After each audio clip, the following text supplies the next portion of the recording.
सरकारला माझी विनंती आहे, मनोजदादा जरांगेचं जे आरक्षणासाठी आंदोलन चालू आहे, खऱ्या अर्थानं मराठा आणि कुणबी हे एक आहेत. कारण मी कुणबी दाखला माझा आहे, माझी मिसेस मराठा आहे, त्यामुळे रोटीपिटी व्यवहार झालेले आहे. त्यामुळे मराठाला जर कुणब्याला जर ओबीसीतनं मिळत असेल आरक्षण तर मराठ्यांना मिळायला काहीच हरकत नाही. अशीच मागणी पहिल्यापासून आहे. मी आता 20 वर्ष आरक्षणावर काम करतोय.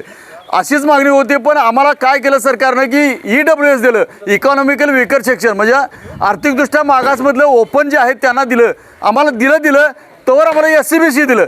म्हणजे SC-BC दिल्यामुळं आम्ही त्या EWSमधून बाहेर पडलो. मग महाराष्ट्रामध्ये राहिलं कोण तर 3% ब्राह्मण आज 10% आरक्षणाचा लाभ घेतात आणि आम्हाला मराठ्याला काहीच नाही.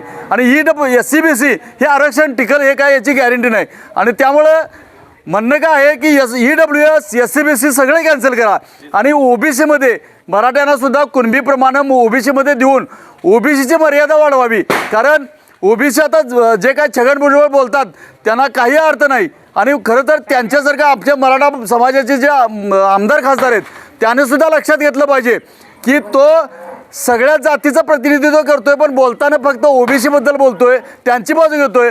मराठ्याचे आमदार खासदार मात्र निवडून येतात सगळ्या जीवावर, पण मराठ्याचे जातीची बाजू घेताना काही दिसत नाहीत.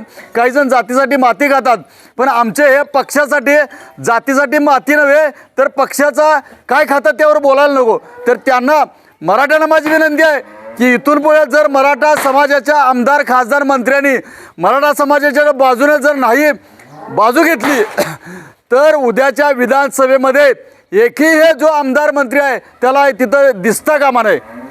जय जिजाऊ, जय शिवराय, जय भीम.